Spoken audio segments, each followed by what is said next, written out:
So, good evening, everyone. Is this volume okay for everyone? Is this good? So I didn't know I was supposed to be here today. Somehow the scheduling happened such a way that I didn't know it. So and then I see someone texted me 20 minutes ago and said that then I looked at the schedule, and sure enough, there I am.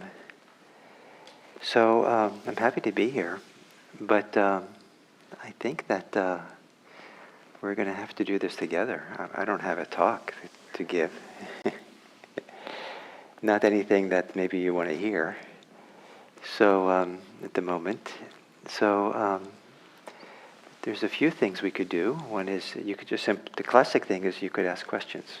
I was home with my wife just now, and I said, "Oh, there's no one to be there, and I'm scheduled to be there, and what do I do?"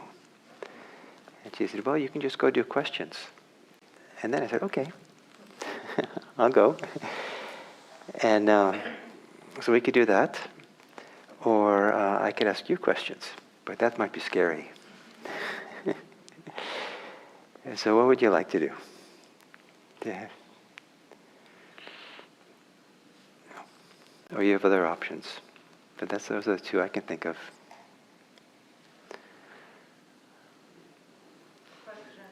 Sorry? Questions. Okay, let's see if you have any questions, and I'll do my best to respond or ask a question in return. Maybe we can pass out the mic. We'll be ready with it for someone.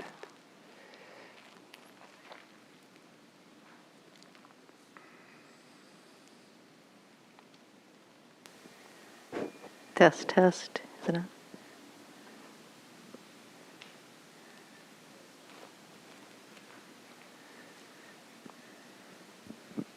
I always have lots of questions. Can you get a little louder for me? I'm very new to all of this. Sorry? I'm new to all of this, Uh-huh. but one question lately has been, what is the role of fun in our... The role of? Fun, having fun. Oh, fun. Just fun, pleasure. How do we work that into improving? Uh-huh. Yeah, that's a good question. I think the fun. Some people find this practice to be quite fun, believe it or not. I don't think I associate it with fun, but the greatest happiness, the greatest joy that I've ever had in life in a long, sustained way is through this practice.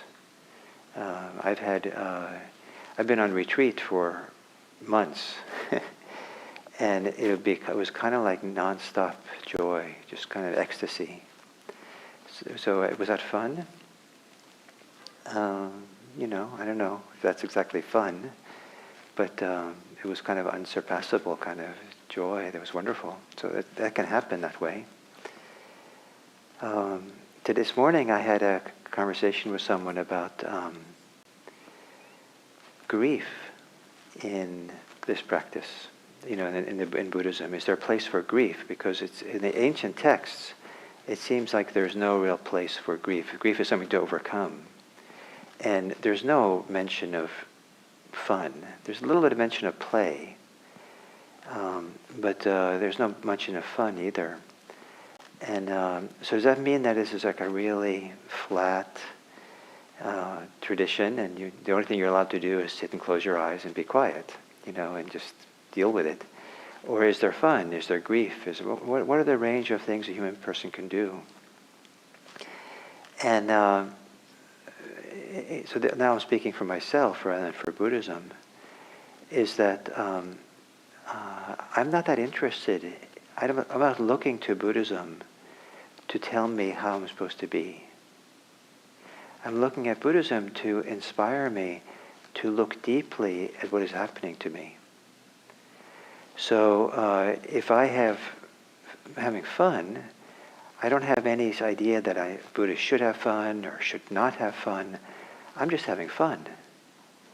And then the practice of mindfulness is for me to look at that as I'm doing it. And there's ways in which I'm attached to something, ways in which something unwholesome or unhealthy is coming out in that fun. And if it is, then I'd like to stop that.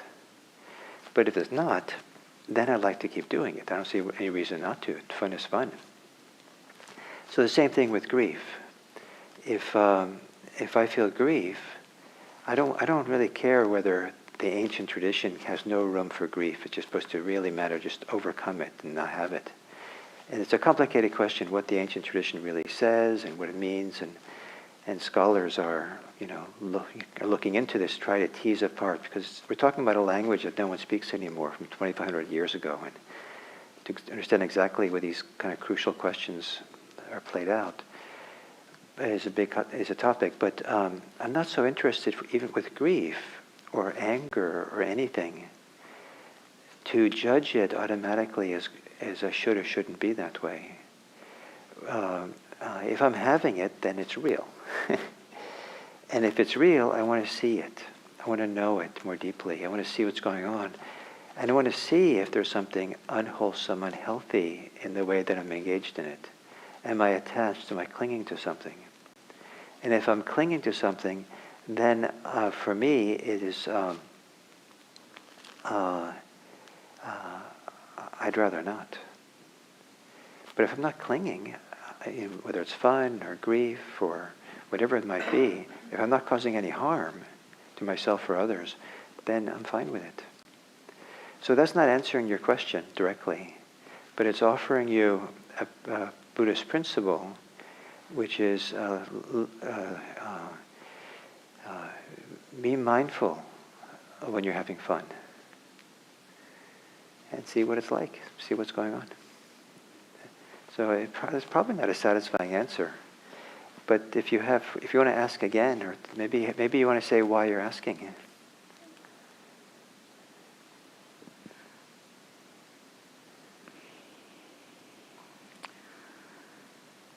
I think at the center of it is that question of I should or shouldn't, and behavior based off of, let me have this clear cut, I should do this or I should do that. But I think your answer to me kind of says that there isn't a this or a that it's an investigation of each thing. And just, again, that mindfulness approach of when I recognize what I'm calling fun, what's there? Is there attachment? Is it behavior that is moving towards what I want to be? Or is it behavior that's moving towards something else? Great, yeah, so I think you understood what I had to say, yeah. So shoulds and shouldn'ts are not as interesting as looking deeply. And if you look deeply, then you maybe have an answer to whether you should or shouldn't.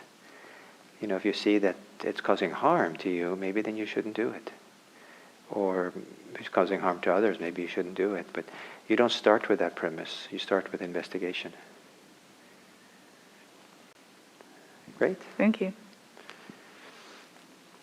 Yes, if you could.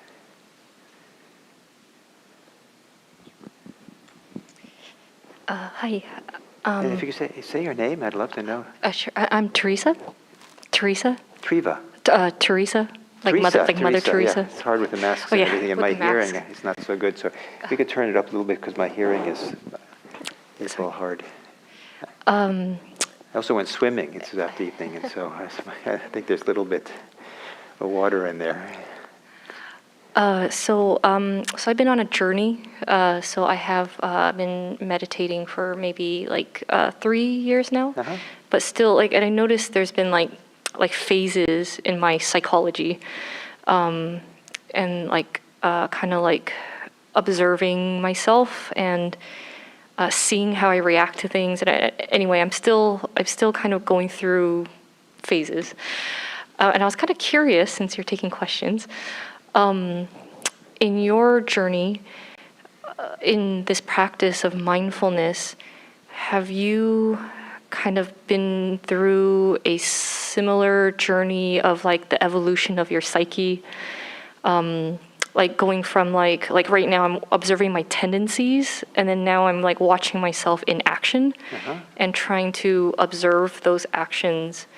And then I noticed I've been kind of just like shifting in my perception, and then it influences my actions. But anyway, I'm still like kind of in the mix of it all. Oh, wonderful. And I was actually really curious for somebody who's been practicing for longer and deeper and kind of way more, progressed. I was curious if there was like a progression or like some sort of like phases or like trends of like observation. Yeah. And then where did you end up? I mean, I'm sure it's still a journey, but like now when you practice, are you just kind of going back to center, and do you feel like you're going to different states of consciousness where, I mean, samadhi is like kind of like, like a bit huge thing, but I'm just kind of curious like how has evolved and gone towards that.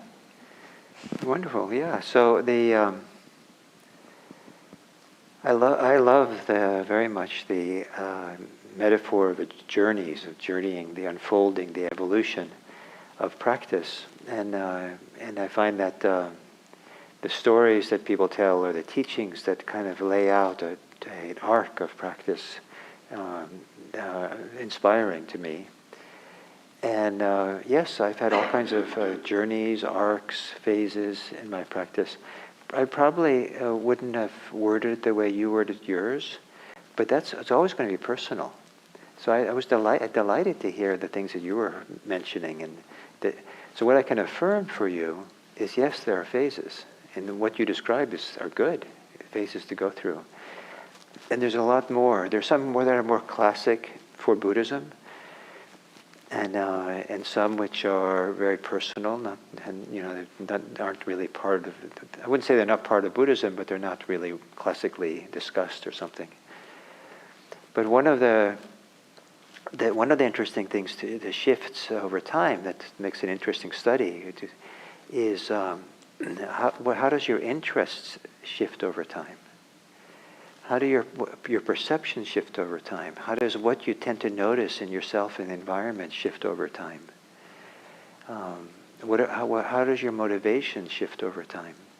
And these all will unfold and change. And sometimes intentionally so. It's like this is what we want to see the change, and we move towards it. Sometimes, it's a surprise how we change. But if you do this practice, you will change. So is that? You can welcome to ask more specifically, because I'm not sure I touched exactly what you wanted to.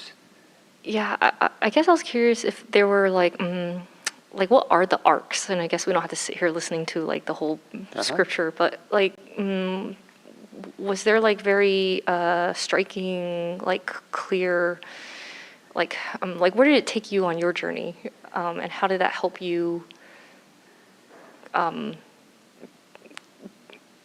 evolve? I've been doing this for almost 50 years, so there's been a lot. I could cover a lot over this time. It's still unfolding. When I was a beginner, I was introduced to meditation at first, and it was kind of nice for me. And it wasn't Buddhist meditation, but it was nice to do. And then it was in college, and then I had summer vacation, and then I stopped meditating. And then later, about 9 months later, I was introduced to Buddhist meditation, to Zen meditation. And I wasn't really caught by the meditation, but I was interested in some of the teachings that I read about. And then it took I got serious about doing it, but I felt so I was ready to really give myself over to Zen practice. But I didn't feel like it was the right phase in my life for it, to give myself over to it in a big way. And so I felt like I had to take care of loose ends in my life. I was 20 or 21. And so one of the loose ends was, I'm from Norway, And I didn't grow up a lot in Norway, but I had this uncertain relationship with, and so I thought before I need to go back and resolve my relationship to the country, where I should live and things like that. So I went back to Norway for a year. And then eventually I came back to the United States to continue college. And I was suffering. And I had this idea that if I meditated, started Zen meditation, it would help me deal with the suffering I had. So I started meditating every day, twice a day. And something shifted for me after a few months of meditating. And that is I discovered I was meditating for no reason. And I'm kind of a rational guy, and so it was kind of strange for me to not have a reason to do what I did, but I was going to do it anyway. There was no question about it. There was something in me that was motivated, but I didn't know why. Why am I doing this? You're doing it. And so I thought about it for a while, and I came up with the two things I kind of began to realize was happening to me. One was that I wasn't doing meditation for a reason any more than a musician plays music for a reason, or a dancer dances, or an artist paints.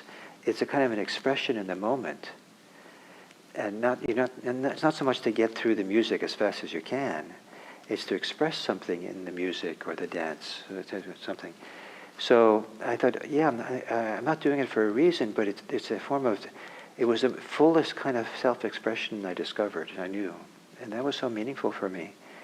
And as that became clear, then I felt what I was experiencing was integrity. And later I realized I don't think I meant moral integrity, ethical integrity. I think what I meant back when I was 21 or something, a sense of wholeness I was developing that I hadn't had before. And that sense of wholeness then changed my trajectory of my life. So first I had it in meditation, and that was really nice.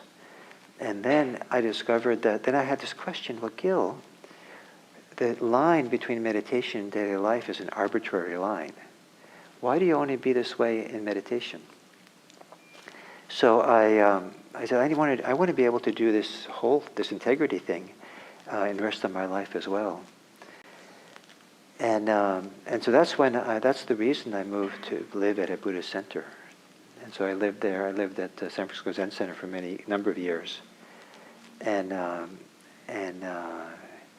in this quest to kind of be more integrated with this wholeness, be able to live it in my everyday life, paradoxically, I kept going. I went deeper and deeper into the monastic life, more and more meditation. But it wasn't exactly I wanted to meditate more yet. I just wanted to somehow expand into my life. And then, but in the process of all that, there's all these phases, right? So in the process of all that, I began seeing my psychology, my neurosis, the social games I played, and it became more and more obvious. The oddities, the foibles of my mind. And I really was motivated to then work with them. And like in the monastery, one of them that I saw painfully was how much I wanted people to like me. And I was doing this social gymnastics to get everyone to like me. And I was the manager of the kitchen, managing a kitchen crew, and that's like the last place you want to be if you need to have people like you. And so it was really hard, and so it was exhausting. And after and one of the ways wisdom works is get wise. If you do something long enough to see the suffering of it. So I saw the suffering of wanting people to like me, and how it was overrated. And then because I was meditating a lot, it was a very interesting juxtaposition between seeing the suffering of this psychological complex of wanting people to like me, and feeling I was ready to let go of it. But I go and meditate, and meditation I have this feeling of wholeness and goodness and deep satisfying feeling of just being alive, kind of. And so that going back and forth between that, between this radical alternative to wanting people to like me, and there was kind of like reconditioning me. Whatever conditioning I had growing up that was difficult, that led me to want everyone to like me. In meditation, that was being reconditioned by this. Something was changing and shifting for me. And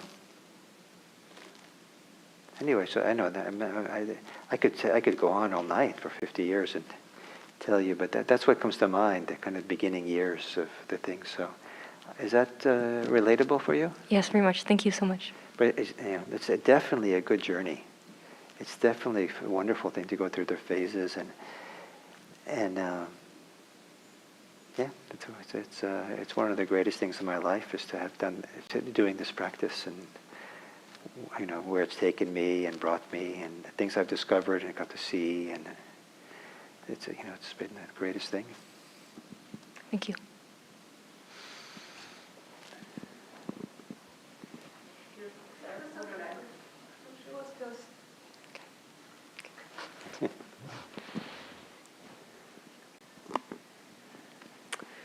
So this is kind of actually a segue.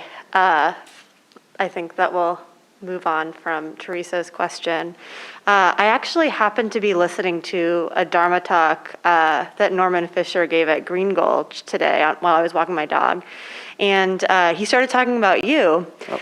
And he was saying that he was talking about how you received Dharma transmission in Zen, but now you're a Vipassana teacher. And as someone who kind of has like a foot in both camps myself, I'm kind of curious about what made you ultimately kind of make this commitment to be a Vipassana teacher rather than a Zen teacher. Oh, because of all you students. Clearly, all these people who came to practice and were wanting to get Vipassana teachings from me, and they were such sincere practitioners, and it was so clear that how good it was to be. That had a lot to do with it. My idea of, as you know, I came to go to Stanford in 1990, and I was also being trained to be a Vipassana teacher then, and I was still doing Zen training. And there was a small sitting group in Palo Alto, and I was asked to take it over and be kind of a teacher for it. And that group grew and grew, and my plan was, at some point it was growing, and I said, okay, I think the plan is I want to grow it big enough so that I can invite in another teacher and I can leave. I wanted to live in the country, someplace. But then, I've been now here 32 years, so I haven't left yet. And so it was, but at some point it became clear, through about 7 years, that I wasn't going anywhere because I felt a commitment to the people who were here and practicing, and so we had a meeting where I wanted them to know that I was making a commitment to be a teacher for the group, but I didn't have any expectations or requests. I just wanted them to know that's what I was making, this big life decision. So at that meeting, I said that, and then somehow the meeting kind of quickly unfolded to we should get a center. And so then we started this process to buy this place, and it took about 5 years to do it. So that's not your question. The question is the Zen Vipassana thing. Well, Norman Fisher, he has a dual allegiance too, Did he confess in that talk? Oh, he did not. Oh. I hope he's listening on YouTube. He's deeply immersed in Judaism.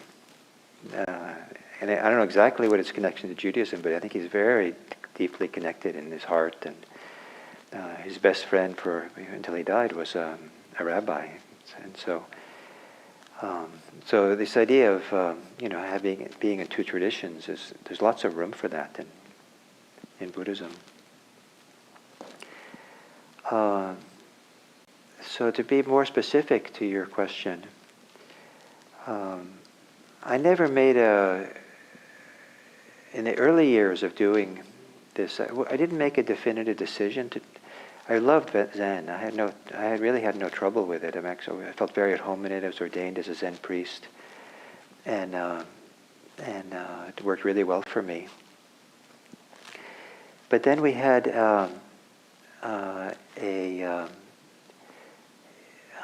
back in the 1980s, there was a whole slew of Buddhist teachers who had ethical challenges, to say it politely. And there was the abbot of San Francisco Zen Center was one of those. And so when he that happened, that kind of freed me up from Zen Center to go, and I went to Japan to practice in Japan. And but while I was in Japan, when I got my airplane ticket to go to Japan, I knew I had to leave Japan after some months to get a new visa. And I discovered that for $25 more, I can get it, rather than it would cost a round-trip ticket from San Francisco to Japan, I could get a round-trip ticket to Bangkok with free stopovers in Japan, both ways. And since I knew I had to leave Japan to get the visa, new visa, I thought that's really cheap, $25 to go get out. And so I got a round-trip ticket to Bangkok. So after being in Japan for about 3 months, I working in monasteries there, and I flew to Bangkok, and I knew that I was a Zen priest then, and I was beginning to have conversations with people who had meditation experiences I hadn't had. And I didn't feel like I needed to have them, but as people coming to talk to me, I felt I needed to know the map of practice. And I knew that in Thailand, the map of practice was in some ways much more clearly laid out than they ever do in Zen. So I thought I'll just, while I'm waiting for my visa, I'll go visit different the monasteries and talk to the teachers and find out that map. But then I decided when I got there, no, I'm just going to go to one monastery and just say, I'm here, tell me what to do. And so I had a little address for a dog patch little meditation monastery on the edges of Bangkok. Dog patch means kind of archaic and pigs running around and all kinds of interesting things going on. And I showed up, and the teacher said, okay, here's a little hut for you to live in, and all day long you just do sitting meditation and walking meditation, and come and talk to me in the morning. And it's okay. So I was happy to do that. And so I was waiting for the visa to come. And it took me 10 weeks to realize, the visa's not coming. And then I realized, well, I could go back to Japan now, and I'll get another 6 months, without a visa or something, so I can, to finish my year there. But those 10 weeks, it was like a 10-week retreat. And I'd never sat in silence that long. The most I'd sat in Zen is 7 days. So to do it for 10 weeks and I got more concentrated than I ever been before. And I touched something inside that I'd never touched before. And it became essential to touch that again. And it was when I left, there was kind of a dark night of the soul time. I went back to the United States, but all I could think about was go back, because I didn't know anywhere else to touch that place again, except through that practice. And so as quickly as I could, I worked at a fast food restaurant for a while to earn the money. And when I had the money, I went back. And this time I knew that the meditation practice I had studied in Thailand came from Burma. So I decided to go up to the headquarters, the source. And but I wasn't leaving Zen. It was just like accidentally set a 10-week retreat.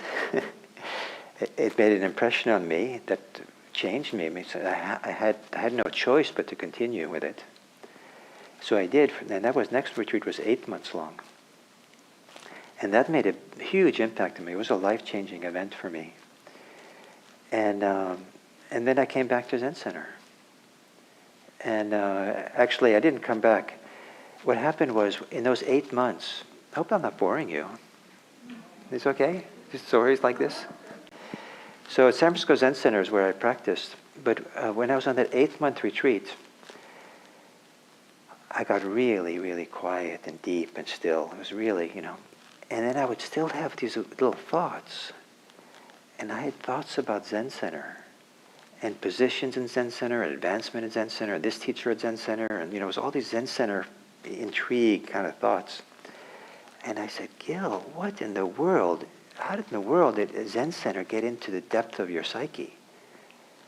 And I made a vow, I'm not going to go back to Zen Center until I have Zen Center out of my mind. So I went back, came back I was from Burma, and I wasn't planning to be back at Zen Center, but I had a girlfriend. And she really wanted to live she had psychological challenges, and so she really wanted to live at Zen Center.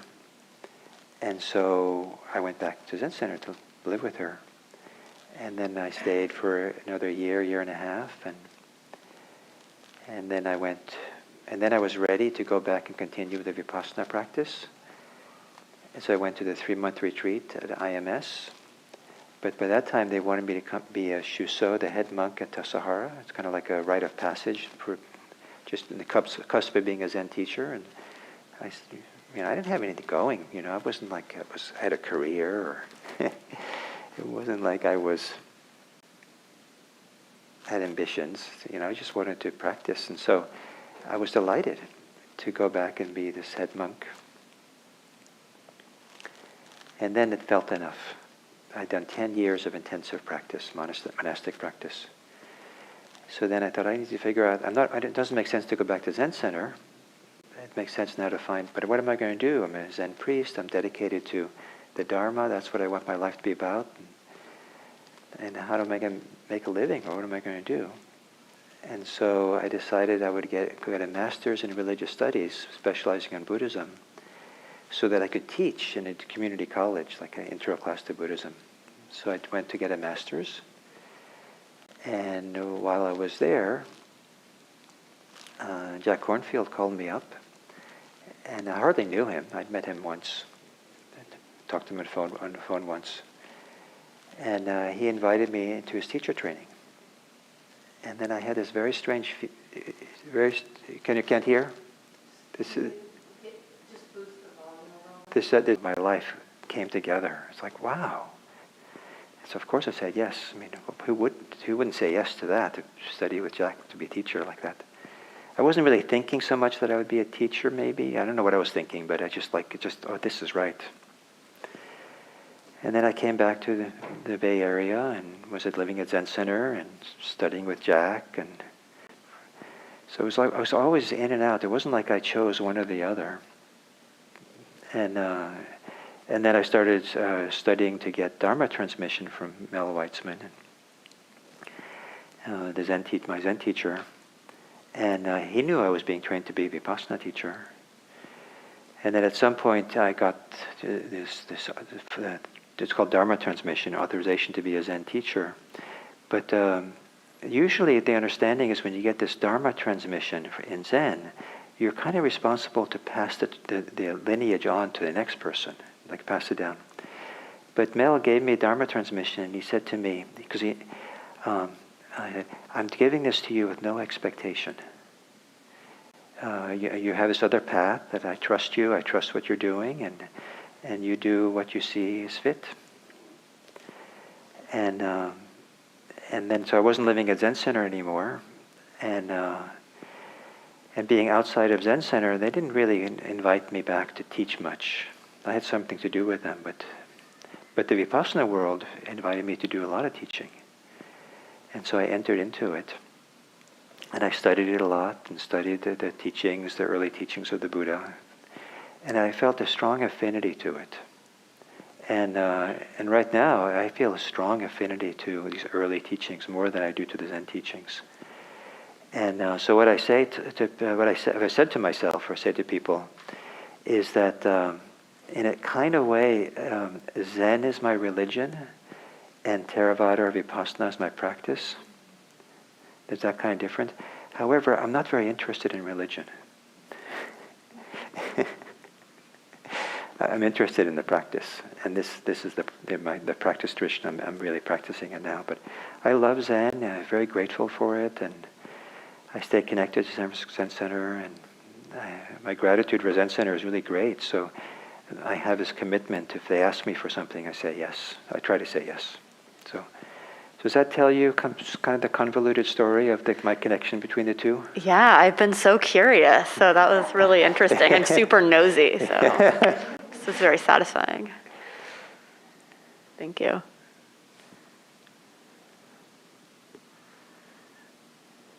Someone else said something over here? Did you have a question? Well, you kind of answered. I kind of answered it? Yeah. Okay. I can just ask you. I don't think I. No, but yeah, go ahead with the mic though, because my poor hearing. So you said you went swimming earlier. Can you hold it up? Kind of, yeah.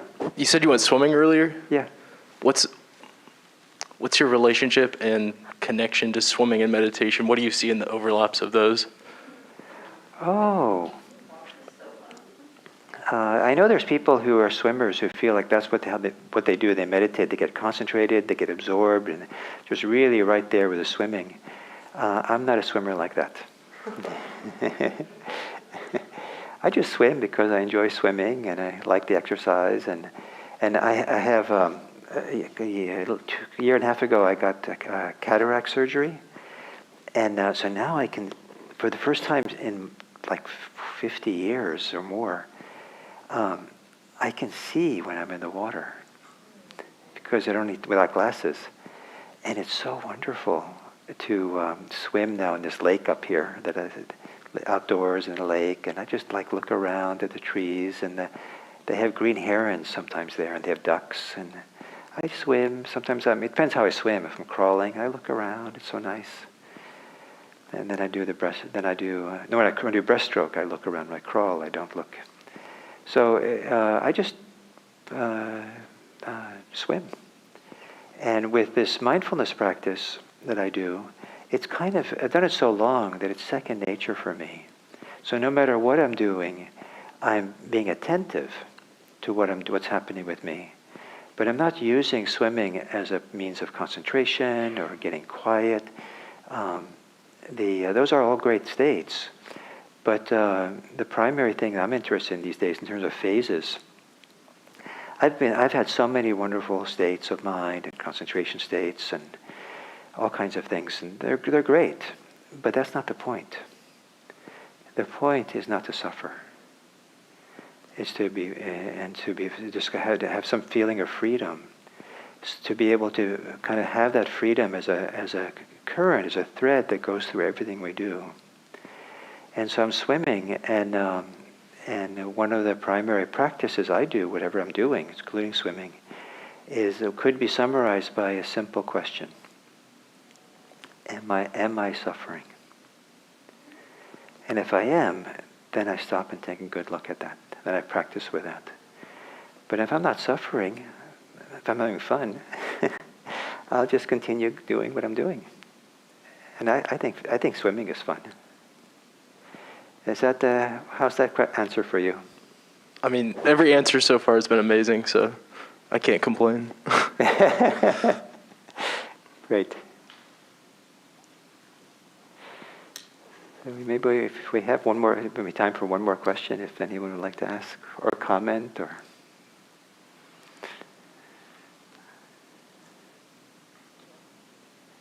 You want to ask? Oh, you have a question from chat. Great. Can we have the mic back so that maybe Sveta can read it? So we have a question from Robin. I have a question. Could you speak about setting intentions at the start of your meditation practice? Can I speak about using intention at the start of meditation? Setting intentions. Setting intention at the start of meditation practice.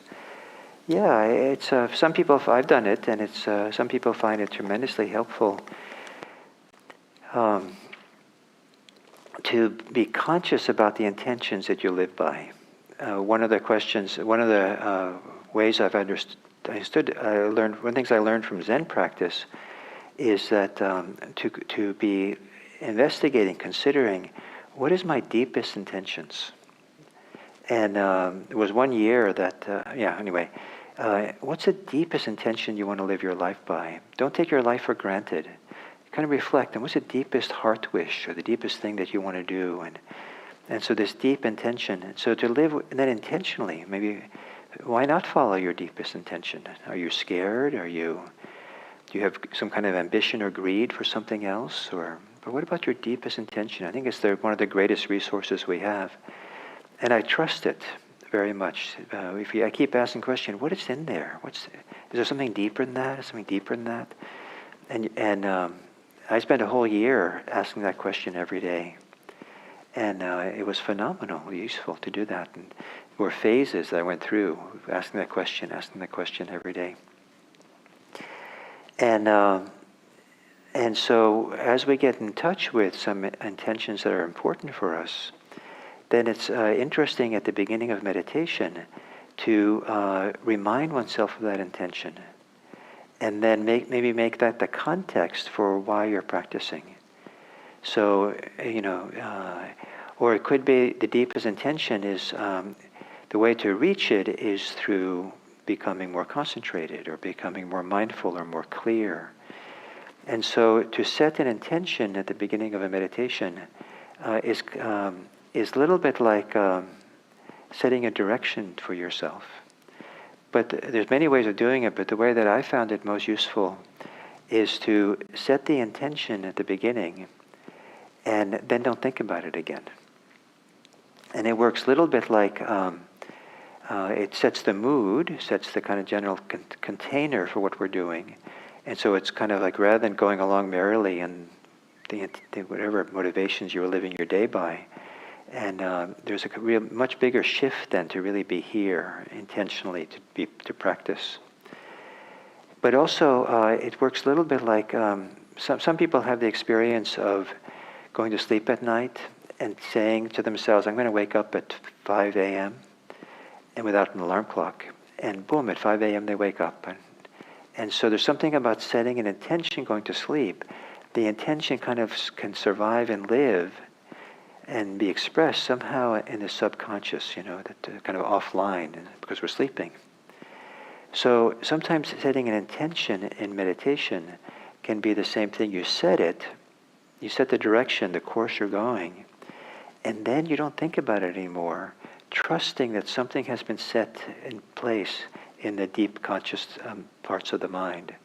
And then sometimes you'll be surprised about how it kind of is there to support you or guide you or open new things up. So I think it's a fun thing to do, to practice with intention. But you don't want to get busy with it. Don't have too high expectations of what it can do for you. But it's a wonderful thing to do. So I hope that was okay. So it's just about 9 o'clock. So thank you. And thank you for accommodating me, not coming with a talk. Maybe it was probably nicer. It was nice for me. So thank you for coming. And we're going to probably change for July, change the protocol for coming for the sittings here Monday. So it'll be posted, I think you'll all probably get an email. You're probably all registered, right? You get the email, so you'll be notified about the change. It'll be easier to come, and we probably will stop doing the sign up. So it'll change it'll stay in July when we get to July. So thank you very much.